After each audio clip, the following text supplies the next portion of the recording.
ಯಾರಮ್ಮ ನೀನು? ನನಗೆ ಈ ಊರು ಯಾವುದಂತ ಗೊತ್ತಿಲ್ಲ. ನಾನು ಈ ಊರಿಗೆ ಹೊಸಬಳು.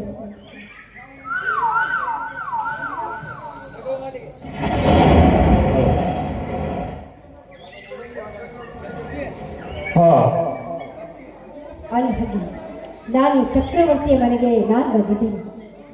ಹೋ ಹೋ, ಮೊನ್ನೆ ಮೂಲಂಗಿ ಹೇಳಿದ ಚಕ್ರವರ್ತಿ ಪ್ರೇಯಸಿ ಪ್ರಿಯಾಂಕಾ ಇವಳಿನ. ಇದೊಂದು ಒಳ್ಳೆಯ ಸಂದರ್ಭ. ಇವಳ ಸಹಾಯದಿಂದ ನನ್ನ ಕಾರ್ಯ ಸಾಧಿಸಲೇಬೇಕು. ಏನು ಕೆಲಸ ಮಾಡುತ್ತೀರಿ ನೀನು? ಇವನನ್ನು ನೋಡಿದ್ರೆ ಸಾಕ್ಷಾತ್ ಅರ್ಜುನ ನೋಡಿದಂತ. ಹೇಗಾದ್ರೂ ಮಾಡಿ ಇವನನ್ನು ನನ್ನ ಮನೆ ಬೀಸಿಕೊಳ್ಳಲೇಬೇಕು. ಅದಾಗಿ ನಿಂದ ಮದುವೆ ಆಗಿದ್ದೇನು? ಮದುವೆ ಏನಮ್ಮ? ನನಗೆ ಮದುವೆ? ನಾನು ಸನ್ಯಾಸಿ ಸ್ವರೂಪದವನಮ್ಮ.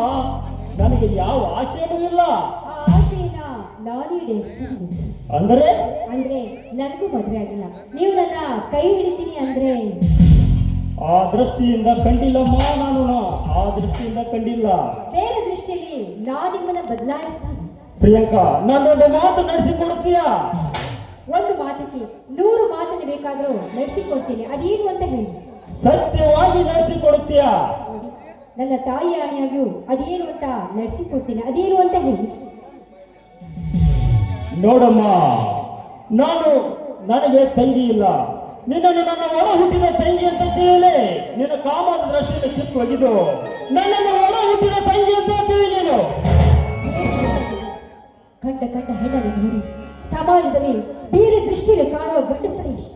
ಅಂತವರಲ್ಲಿ ನನ್ನನ್ನು ತಂಗಿ ಸ್ಥಾನದಲ್ಲಿ ನಿಂತು ನೀವು ನೋಡ್ತಿದ್ದಿಲ್ಲ. ನೋಡಿ, ಈ ಸಮಾಜದಲ್ಲಿ ನಿಮ್ಮಂತ ಇರ್ತಾರೆ. ನೋಡಮ್ಮ ತಂಗಿ, ನೀನು ನಡೆಯುವ ಹೆಜ್ಜೆ ತಾಳಕ್ಕೆ ತೆಕ್ಕೆ ಹೆಜ್ಜೆ ಇರುತ್ತೇನೆ. ನಿನ್ನ ನೆನೆ ಮೆಚ್ಚಿದವನ ಜೊತೆ ಮದುವೆ ಮಾಡಿಸುವ ಭಾರ ಈ ನನ್ನ ಅಣ್ಣನಿಗೆ ಇರಲಿ. ಏನು ಹೇಳ್ತಾ ಇದೆಯಾ? ನೀ ಮಾತನ್ನ ನೀರು ಹೇಳ್ತಾ ಇದೆಯಾ? ಗೊತ್ತಾಗಲಿಲ್ಲಂತಿನಮ್ಮ.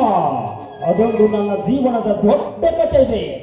ನನ್ನ ಜೀವನದಲ್ಲಿ ಇದಷ್ಟು ತಿಳಿಬೇಕಾದರೆ ಆ ಗಿಲ್ಲ ನೆಳೆಯ ಕುಳಿತು ಎಲ್ಲ ವಿಷಯ ತಿಳಿಸುತ್ತೇನೆ. ಬಾರಮ್ಮ, ಹೋಗೋಣ. ಹೋಗೋಣ.